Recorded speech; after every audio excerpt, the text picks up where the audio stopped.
Talking Heads, brought to you by Magic Carpets, with the only Carndine design showroom on the island. The Nation Station, Manx Radio.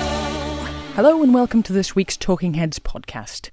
There were a variety of topics discussed on the programme over the past week, including a campaign to keep the horse trams off Douglas Promenade Walkway, the island's unemployment figures, and why it's important to make sure you plan for the end of your life. We'll hear more about those issues and just what the contributors to the programme made of them shortly. But first, a call for a change in the drink-drive limit was up for discussion at the start of the week. Stu Peters takes up the story. Should the island consider tightening up its drink-drive laws? There are new calls to cut the drink-drive limit in England and Wales. Tom Harrigan has more. Currently, police will let you have 80 milligrams of alcohol per 100 millilitres of blood before you're over the limit. But the Police Federation, which represents rank and file officers, wants that cut to 50 milligrams, the current level in Scotland. For many people, that would mean just one drink would put them over, although the limit would still be higher than most European countries. The Federation also says more needs to be done to tackle drink driving among women. Tom Harrigan reporting. Motoring journalist Maria McCarthy thinks changes are needed. I think it would be an excellent idea to lower the drink drive limit. It's already been proved that since the changes were brought about in Scotland, that drink driving convictions have dropped by a third. So I think what's happening is that motorists who, might have been around the limit are, pulling back, drinking less and finding different ways to handle this new limit, whether that involves, taking a taxi, using public transport more, or just, not drinking at all, just having a soft drink on a night out. There is the argument, though, isn't there, that if you're going to lower it to this point, why not go further and bring the limit into line with that we'd see in other European countries where there is kind of a much stricter line on this? I'm a fan personally of the idea of having a zero drink driving limit for young and novice drivers, because then I think what happens is they adapt to not drinking at all when they drive, and then they will then carry that forward through their motoring career. Whereas I think now we have got a culture really where people are used to drink driving a little bit, and I think to go from that to zero would just be too big a jump at one time. And I think that the idea of moving to a 50 milligram limit from an 80 milligram limit would work, and its success has been proved in Scotland, and Northern Ireland is considering it. So I think that the rest of the UK should join in. Motoring journalist Maria McCarthy speaking to Tom Harrigan. Is a change to the drink drive limit needed? Could reducing it significantly persuade more people not to drink at all before getting behind the wheel? Should more be done to educate women about the dangers of drink driving? Would tougher restrictions on young and newly qualified drivers be a good idea, or would that make little difference? Tell us what you think about it. Stu, why not do like the Americans do for drink driving? Zero tolerance. If you stop with alcohol in your system, no ifs or buts, you're guilty. Dropping down to 50 milligrams per 100 ml still won't deter people, says Mal. Okie dokie. And another thought, I think it should be zero alcohol, as it affects people in different ways. Some people can drink lots and not be affected, or be like me and have a pint and feel drunk, says Jackie. Well, that's true as well. And I think the problem with a complete zero limit, and I don't know whether or not it does work in certain countries, is that people have said in the past that there are various things, cough medicines and things like that could raise the limit be above zero. So maybe you'd need to factor that kind of thing in. But do you think that a zero limit is the answer? You can never ever have an alcoholic drink if you're going to get behind the wheel of a car. Let's go to the lines. We've got Judy on. Hello, Judy. Hi, Stu. Yes, your point of view on this. Yeah, I think it should be zero. Okay. For drivers. Yeah. But surely it's not beyond the wit of a gang of people to have a designated driver when they go out on the lash. Yes. And then if there's 3 or 4 or 5 of them, they can do it in rotation. Yeah. So everybody gets to go and have a good time, but one of them stays sober. And this would cure the whole thing, wouldn't it? Then nobody would get arrested for drink driving and lose the licence and all the rest of it. I think that what you're saying is quite right, and I think that the Christmas drink drive campaign, they were talking about planning for the night out before you start it. Yeah, I would suggest that a lot of drink drivers are caught because they never meant to have more than one drink, for example, but then the night's evolved and it's like, stay and have another one, or, I've bought a round and you've got to have one. So I don't think anybody goes out and thinks, right, I'm going to get absolutely plastered tonight and drive drive home. No, I can see that, but I just think that seems to be a fairly simple solution to it. Well, I think that was good advice in that last campaign. Plan for the night out before you start it and know how you're going to get home. Yeah. Good stuff. All right, thank you for calling, Judy. Thank you. Bye-bye. Cheers. Bye-bye. Other points on drink driving. If it takes 12 hours for alcohol to clear the system and I drive to work at 7:30 in the morning, then I could only drink from 5 till 7:30 p.m. or on days off. Otherwise, I risk prosecution, says Tony. Yep, that's the problem with it. Had 3 bottles of cough medicine last night, slept like a log, and the last time I coughed I was at the doctor's. Good job you're not driving though, isn't it? James called. I don't know how often the lady that called goes out, but I go out quite often and take my wife. We go for a meal. There's some very nice pub grub in the island. I have a couple of pints of lager shandy. We have fun, and I wouldn't want to have to sit and drink Coke. I had a Coke in a pub the other day and it's dearer than half a pint, so I don't think the limit should be 0, but I do think that there should be more of the lower alcohol lagers and ciders made available in pubs. The cider you can buy in the supermarket, which is 1%, and it's lovely. Good point, yeah. Well, I think that the licensed trade has to sort of reflect these changes, doesn't it? But, as I say, it costs as much for them to sell you a bottle of low alcohol as it does to sell you a bottle of full-fat alcohol. So it's always going to be dearer than buying it at the off-licence or the supermarket.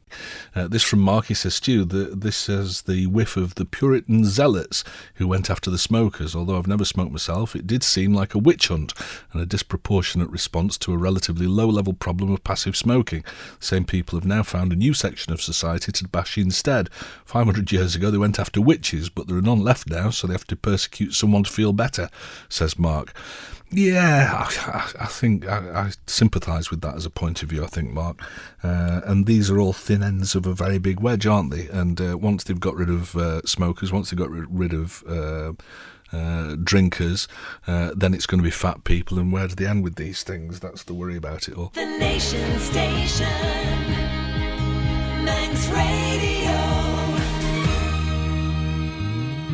On Tuesday, there was positive news on the island's unemployment figures. But could more be done to get those who are unemployed into the vacancies listed at the Job Centre? The Chief Minister says April's unemployment figures are looking healthy. Last month's numbers saw the lowest level in almost 4 years and are still much lower than those in the UK.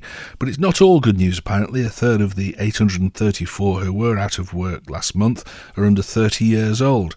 Mr Bell explained the figures to Alex Watton. It takes us down to the lowest April figures for over 7 years and is very much in line with the continuing drop in the level of unemployment on the island. The drop seems to be right across all sectors. But the other good news alongside that is, although we've got 830-odd unemployed, there were actually 500 vacancies still available at the Job Centre at the end of the month. In many cases, there are more vacancies going than registered unemployed in those particular sectors, retail, for example. Overall, the employment situation is looking quite healthy at the moment. Is there a concern that a third of the long-term unemployed are actually under 30? That's pretty young. That's over a year unemployed. Yes, it is. And the longer-term unemployed is something we have very much in our focus at the moment. We have been developing strategies to reduce those numbers. They were much higher, but it is hard to understand that we still have these people who have been unemployed, especially younger people, for such a long time, when in fact we have a great many vacancies, skilled and unskilled or semi-skilled, at the Job Centre. I'm still baffled why we can't marry up the people who are on the unemployment list with the vacancies. There must be some reason for it, and I know the department is working hard to try and bring those two groups together. Chief Minister Alan Bell speaking to Alex Watton. The figures I'd like to know, says John, are how many people are on the sick and disability, which you never hear. OK. Load of bull, my young lad went for 25 jobs but didn't get any. Most of them didn't reply to him. Well, that's bad manners, isn't it? When we were setting up our shop, we put an ad in the paper and at the Job Centre, and we replied to absolutely everybody. Although, I have to say, as an employer, some of the applications that I got were pure works of fiction or were on scraps of old paper and didn't actually deserve a response. And there's an awful lot of that. I don't know about the situation as far as your son is concerned. I'm sure he's very presentable and personable and all the rest of it, but a lot of people aren't. A lot of people have got a bit of an idea about what they want to do and they're not prepared to sway from that, and they've got a very high opinion of themselves that is perhaps unrealistic. I expect of those 800 people, there are people who've got drink problems, drug problems or whatever, so you're never going to get an employer that wants to take them on.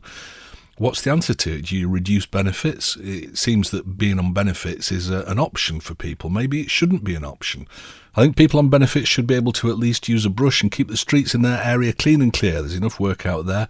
It's just that most people are too lazy and want money for nothing, says somebody else. Let's go to the lines. We've got Mohammed on. Hello, Mohammed. Hello, Stu. Yes, what's your point on this? Right. Basically, I'm actually an employer on the island, and I have been for 14 years. Yes. I think part of the problem is the work permit. Okay. Because, I mean, when you have a work permit system and employers are obliged to give the job to the first Manx person available for that job, that makes the kids bulletproof here. Yes. And that's not going to raise the standard. That's going to make the standard even worse, because if you know you've got the priority over somebody else over a job, you're not going to put the effort in. Yeah, it creates a sense of entitlement if you're not careful. I can understand the idea behind the work permit system, and I think it's a good idea to try and protect Manx workers, but it does create this sense of entitlement that is maybe misplaced. Mm-hmm.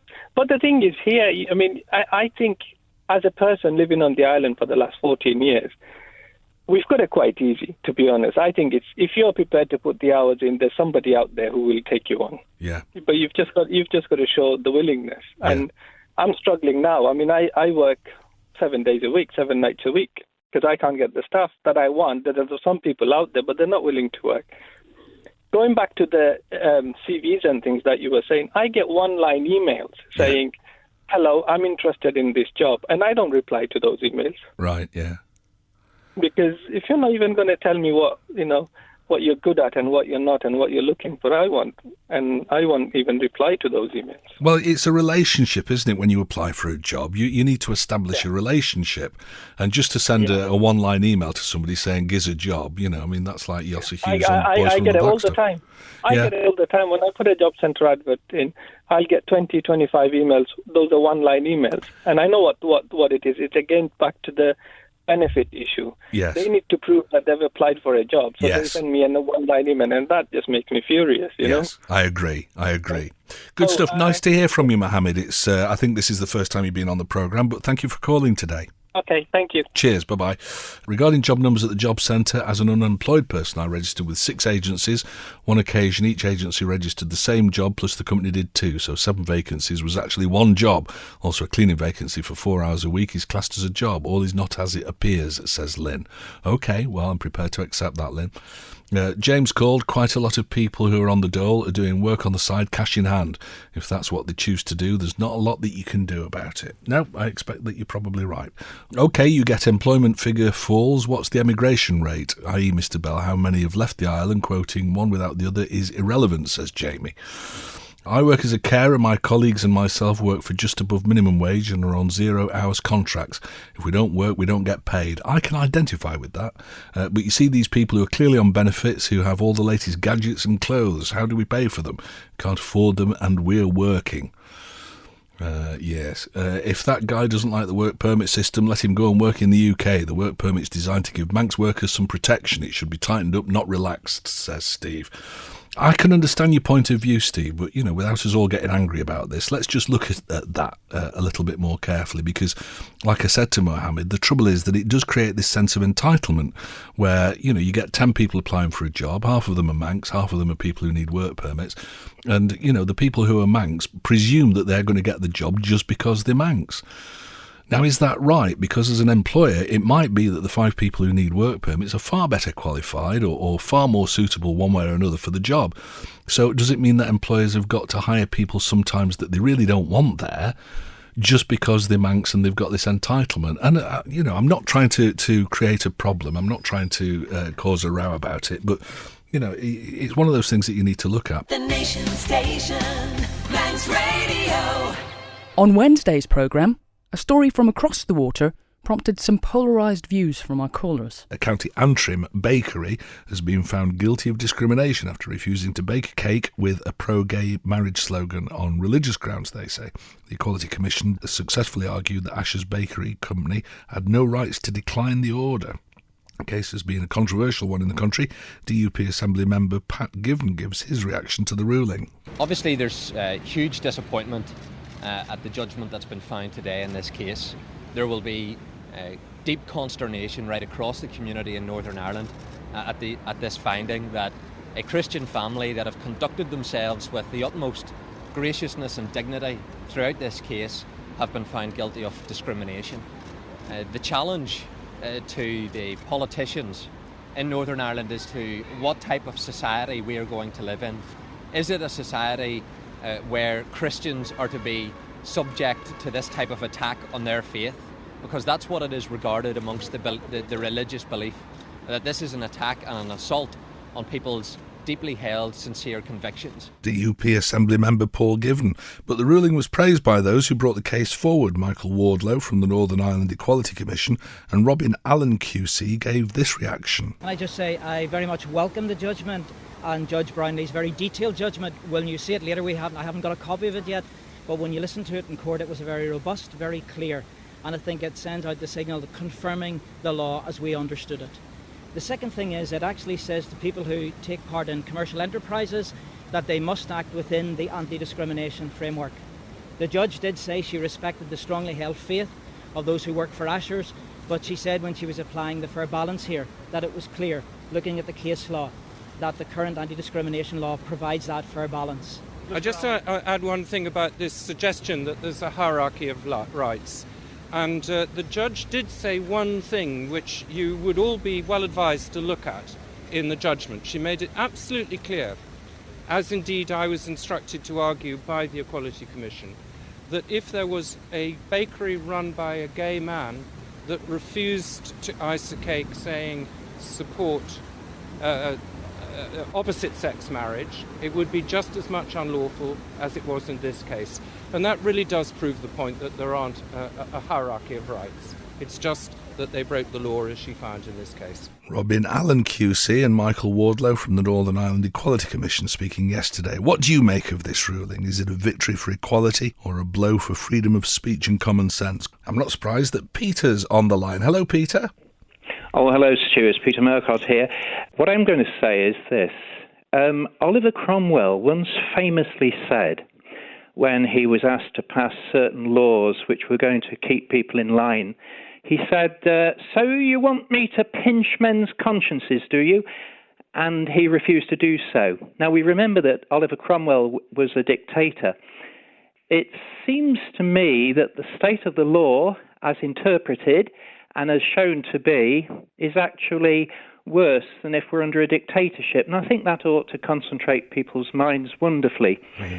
The second thing is that I hope that our legislators will think long and hard before they are rash enough to introduce the Equality Bill here, because it's got all the same problems in it, and I have warned about it.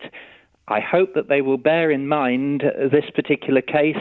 It does no good whatsoever for anybody. And that's really the subtotal of what I'm going to say. Well, I thought that listening to Paul Given earlier on and what he said was right. He said what we cannot have is a hierarchy of rights. And today there's a clear hierarchy being established that gay rights are more important than the rights of people to hold religious beliefs. And that's the fact here, isn't it? That one set of rights overrides all others. And that surely is wrong. It's the same as if it was a printers who had got views which are quite the opposite to mine. Yeah.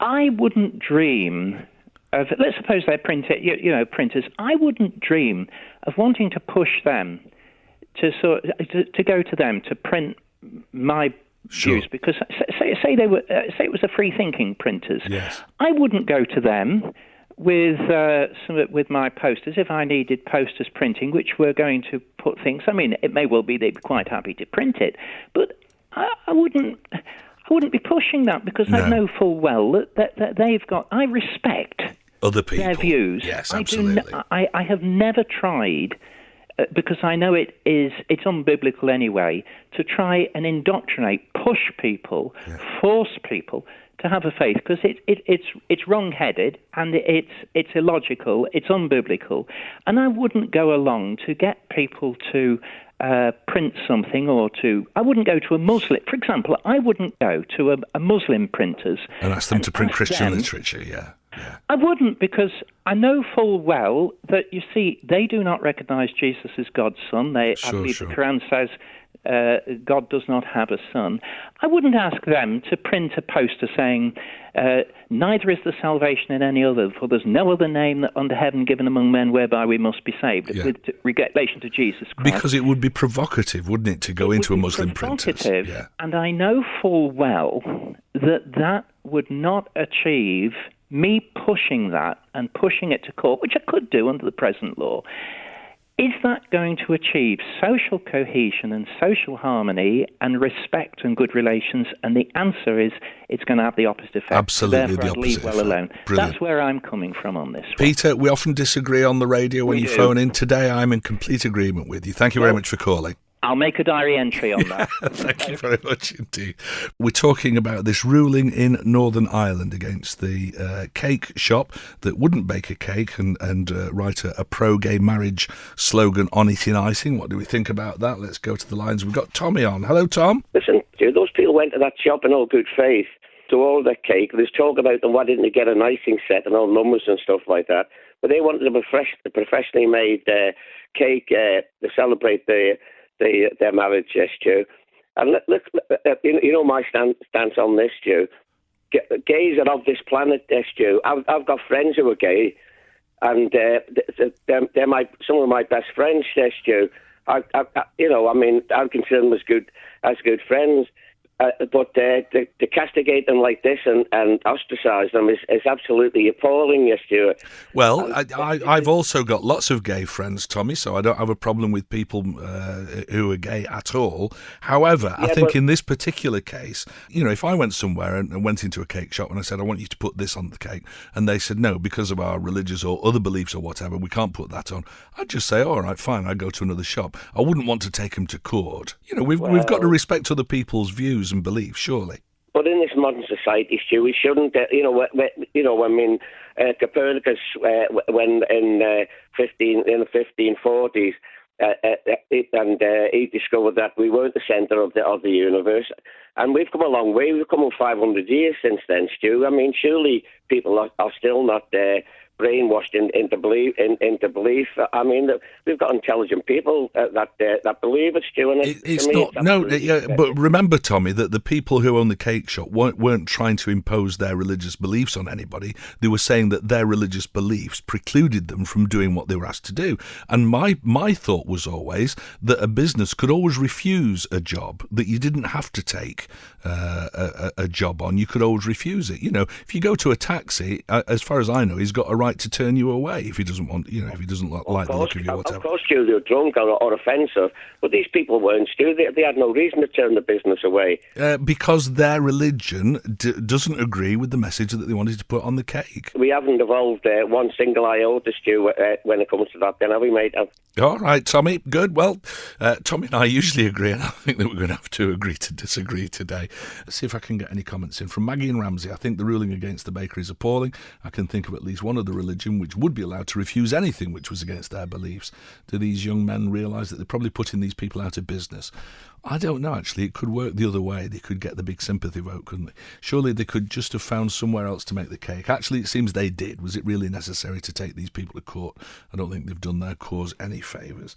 I think I tend to agree with you. Talking Heads, brought to you by Magic Carpets, with the only Carndine design showroom on the island. The Nation Station, Manx Radio. You're listening to the latest Talking Heads podcast, featuring highlights from the programme over the past week. Bob Harrison was in the chair for Stu at the end of the week, and there was a chance for reflection on the programme on Thursday, as we marked Dying Matters Week. The aim of the campaign is to outline just why it's important that you make sure your end-of-life wishes are known. It looks so simple, but it's something that a lot of people just don't like talking about. Making your final wishes known to loved ones. As part of Dying Matters Week, people are being encouraged to make sure their affairs are in order, whatever their age. Death can be sudden, And the aftermath of an unexpected death of a family member can put a lot of strain on people's next of kin, not only through dealing with grief, but also the more practical aspects of sorting out financial affairs. To discuss just what people should be considering, we're joined in the studio by Chief Executive of Hospice Isle of Man, Margaret Simpson, and Chairman of End of Life Matters, David Gaughan. Good afternoon to the pair of you, and thanks for coming on the programme. Good afternoon, Bob.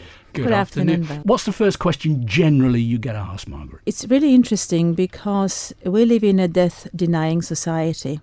We don't talk about dying, and yet this is the only sure thing in life that is going to happen. I thought it was dying in taxes, but never mind. Well, it is dying in taxes, but I think people recognise the necessity of paying their taxes, because if they don't, they get a little tap on the shoulder or a little letter through the post sort of saying, pay up or else. But obviously nobody says to you, you haven't made your wishes known and now you've died. I don't know what to do. And I think, as Margaret says quite rightly, the majority of people are in denial, and we've been asked by people at the presentations we've done, what on earth are you broaching this subject for? What are you talking about this for? Gosh, have you really? Oh, yes. And then when you start talking to people, we've heard some really interesting examples this week of people who have been affected because another member of the family didn't make a will or didn't express their wishes if they were involved in an accident or an illness, which meant they couldn't manage their own affairs. And these range from situations where a family dynamics have changed through a divorce, for families where there are perhaps more children from one marriage than from another, a situation where parents were both killed in a plane crash simultaneously, who left a will, leaving their estates to each other, but in the event of one dying first, the other one didn't quite leave the same instructions, and therefore there was this debate about who died first, which could be avoided if there was something in the will which said, provided they survived me for 5 days, or whatever. So it does make life very difficult. So we have heard quite some traumatic experiences over the last few days from people. But again, this is all things we've heard before, but it's when these people start talking, I think, that others start realising what the issues are. Is it young people that are worried about talking about it, or is it the older ones where dying is a little bit nearer to them? Not at all. I think it's nothing to do with age. I think it just very much depends on a person. And it isn't just about dying, but actually about end-of-life choices. Where do you want to be looked after or cared for if you're very ill and you are likely to die? Do you want to be in hospital? Do you want to be at home? How to talk to people who are facing dying. Holding those difficult conversations, most people will shy away from, not because they don't want to sometimes talk about it, they just don't know how to. So really this week, the Dying Matters Week, it's about that. It's about how to help people to acknowledge that, we are all going to die one day, what we can do about it to make life easier for those we leave behind, and also how can we then deal with here and now with those people who are dying. As far as the split is concerned, are ladies more prone to talk about it than gentlemen? Yes, you're right. They are. They're much more forthcoming with their thoughts and their wishes and desires rather than men. Men tend to just quickly change the subject if possible. That's rubbish, isn't it, Dave? Absolutely. But there we are. But I mean, we did a survey 3 years ago as part of the End of Life strategy, and that told us that 57% of people in the Isle of Man haven't made a will or any provision as to how they want to be looked after. 57% haven't made a will. 57% hadn't made a will, and 57% haven't made a will. You can bet your life that there's a lot more than that. It's probably about 75% who haven't even thought, as Margaret says, about where they would like to be cared for, who they would like to look after them, where they would like to die. And obviously we can't predict where we would like to die because we could get knocked down by a bus. But yeah, people just don't think about it. And sometimes people say, I don't discuss it with my family because it's too painful for them. I don't want to discuss it with them. To sign off, what we're saying to people is, for goodness sake, think about what would happen if you weren't around, what would happen to your family. Think about it. Plan what you want to happen, and then go on and get on with the rest of your life and not have to worry about what's going to happen if you die. Because why do we take insurance out? We take insurance out generally because we want to leave something for our family when we die. But if we haven't left a will, then what's going to happen to the proceeds of that insurance policy? The Nation Station, Manx Radio. The future of the horse trams is something which seems to come up for discussion every year, and the latest proposals to refurbish Douglas Promenade reignited the debate on Friday. Where should the horse trams ultimately run? Proposals to relocate the trams to the walkway of a stretch of the Douglas Promenade have been questioned. It's part of a planned refurbishment of the whole area, which would see the recreation of a shared space for all road users and pedestrians.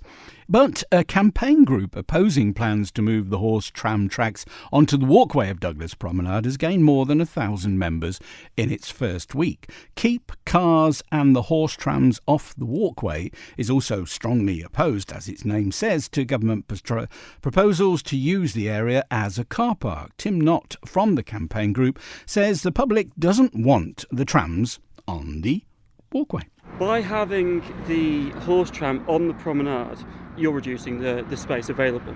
Now, I have seen various statements in the press saying you can walk where the tram tracks are when the trams aren't there, which isn't great, because firstly, when the trams are there is when it's busy, when it's a nice day, thus you can't use it then. But secondly, there's an awful lot of users that can't go over those tram tracks: wheelchairs, cyclists, rollerbladers, skateboarders, anyone with wheels.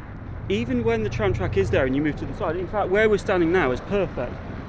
This would be about a 3-metre stretch, which is about the same width as Peel Promenade, which you can't cycle on. If there's a tram there, you can't cycle on it. Campaigner Tim Knott. So, where is the best place for the horse trams? Is roadside on the walkway the best place for them?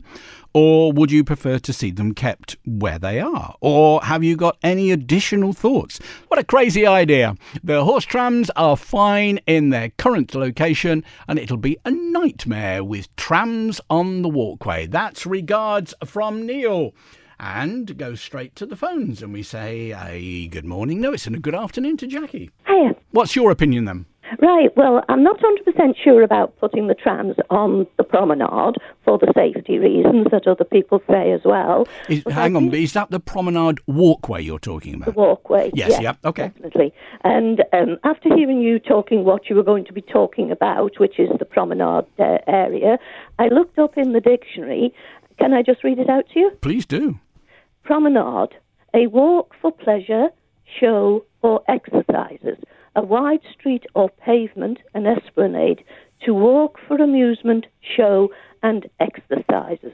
Okay. It doesn't say anything about traffic on it, so why do we need traffic on it anyway? I know I'm not talking about the cars, because that in the winter is needed because of more traffic coming along and using it. So my sort of theory is, if I can try and explain it, why do we need the trams on the promenade when it is a walkway? Okay. Can you understand what I'm saying? I am indeed, but have you seen the plans? I have, yeah. It's to be truthful, the tram track is tucked up against the wall, isn't it, on the walkway? Yeah, on the walkway. And it still gives an amount of walkway. Because normally pedestrian pavements are 6 foot wide? Yeah. And that is in excess of 6 foot wide? Yeah, right. But it's the safety angle I'm thinking of as well, which a lot of people are thinking. Yes. Poor David Williams was on the other day and talking about, well, what happens if we don't happen to hear it if we're walking along the promenade and there's a tram right in front of us which we don't know about? Because, like, there would be other sort of talking, the cars on the roadside that they wouldn't be able to hear necessarily through, and also, like anybody else, children, people walking with children, people with children on little bikes and everything like that. I don't think it's necessary. Why do they have to move them? Jackie expressing her view. Just get rid of the horse trams after this season. A complete waste of public money to move them anywhere. They run at a huge loss. Let the public voice their opinions. Keep them or retire them. They are an old-fashioned, outdated, unsafe form of transport. An annoyed taxpayer. The scheme is based on cars taking more care due to having shared space. This was the case during car parking on the prom. I witnessed on numerous occasions cars speeding regardless of pedestrians. This worries me. How will this be policed? That was a comment from Susie. Did Tim not invite pros or cons, or just cons? If the former, how many are in favour? If the latter, only 1,200 out of a population of well over 80,000. It's not very impressive, according to David. And, of course, the whole of the population haven't got access to internet. Will the promenade ever get finished? It'll never please everyone. Just get it done, and we will still be arguing about it in another 70 years. To be truthful, Cliffy, I don't think you and I will be, but hey-ho. How about saving Douglas ratepayers £250,000 a year and the taxpayers $3 million by getting rid of them? Regarding the petition, 84,000 people haven't joined it. That, as I just said, was from Cliffy. Why not have the trams in single file down the centre of the road? Only take up half the space they use now. That's information from Steve K. I'm thanking you for your calls. The hooves on the horse trams make as much noise when they pass. Leave the horse trams where they are, and if they go all together, just another bit of our USP has gone. Not everything is about money, and yes, the road does need to be done properly. Good afternoon to you, David Quirk. We need to do the promenade. That's accepted, no problem with that at all. And really, I can't see why. At the sea terminal itself, I'm really disappointed. People are going down. I've had people writing to me from north and south saying to them they can't get any information. They were hoping there would be a questionnaire down there. There isn't a questionnaire down. I met a couple of people the other day down there who wanted me to meet them there. And they said to me, well, look at the size of the plan and look at the size of the horse car. Now, when you look at it to scale towards a human being which is drawn alongside of it, it looks as though the horse car was 3 foot. Mm-hmm. And it didn't even show you the size of a horse on it. Yeah, well, they're just representations, though, David. The plans themselves show it. It's misleading. No, it isn't. The plans are correct. No, they're misleading. You're talking about the drawings, which are representations. Yeah, the plans themselves are correct, and you can see where the tram tracks are. Yeah, but the drawings and the artistic impression, which they can do greatly now, are misleading. Yeah, but I think you've always seen architecture's designs, and then the thing when it comes out doesn't look like it. The amazing thing was computers, but we needed to be done right. And the other issue too is, some time ago we had the issue where the horse cars were going to be on the seaward side of the pavement, where they were running alongside one way, one track. Yeah. And that was fully examined, looked at. And all of a sudden, a new minister comes in who's been there before, changes his mind. All I'm saying to people is, go down, have a look at it. And this bank holiday Monday, take your grandchildren down, take the whole family down, walk up and down the prom and have a look. And if we lose that, I don't know what's going to happen. Well, anyway, we're not losing the prom, David. Now, that's been a bit exaggerated. The tram tracks are being put to one side and the walkway is being reduced. Yeah. So we're not losing it, it's being reduced. Dramatically reduced. Dramatically? Tell me percentages. No, it's not dramatically. Dramatically is 80%. We're losing, 30? Something like that? Well, say the width of the prom, I must pace it out. Say it's about, for argument's sake, 8 metres, right? So we need to allow at least 2.5 metres, 3 metres, 10 foot in old metric. 10 foot off that, we're down to 20 feet then. Why do you need 10 foot? It can the trams can be up as hard up against the wall of the sunken gardens. They're really about 6 foot, 6 or 7 foot wide. Don't forget, people can go off each side of that horse car. So what we've got to make sure is that somebody doesn't have a bright idea of trying to jump into the garden, so jump onto the wall. That's a risk, isn't it? David, it's always a pleasure to talk to you. Nice to hear you, mate. Bye. Cheers then, bye-bye. Petitions only give one side of the story and therefore should be ignored. No, if indeed you agree with it, start an additional opinion. The heart is ruling the head in this issue. Scrap the lot, according to David. Keep the horse trams. We need to keep our heritage. Why not put them on the prom side of the road? Then people get off onto the pavement only, and car parks on the other side of the tram. Need something at the other end to go to for entertainment and get more people on them. Yvonne, I thank you for your comments. Joining me on the phone now is John, and a good afternoon to you, John. Hi, I'd like just to say a word in support of what David Quirk has said. Uh-huh. I'm a retired driving examiner, and I think most of this scheme is an absolute recipe for disaster. The only 2 bits, or the 1 bit, would be the roundabout at the bottom of Broadway and the roundabout at Greensills Corner. That would work. But as for the shared, what they talk about getting rid of the pedestrian crossings and having a shared area, well, he'd be a brave man that would walk out on a shared area. I'll tell you now, it's a disaster, absolute disaster. And I'd like to just say a word and thank David for having the guts to say what he said. But we've got to redo the prom because the prom's falling apart. We've got to redo it, but not this way. Leave the horse trams where they are. They're not doing any harm just because it slows the traffic down. They're talking about a 20-mile-an-hour speed limit. Okay, the horse trams and a 20... You know, you can't do more than 20 mile an hour much along there anyway. Leave the horse trams up where they are. Do the surface of the road what needs to be. But it's just madness what they're planning. Absolute madness. OK then, John. I thank you for your comments. And it looks like that debate is likely to continue for some time yet. Well, that's it for this week's look back at some of the highlights from Talking Heads over the past week. Our thanks to everyone who contributed to the programme.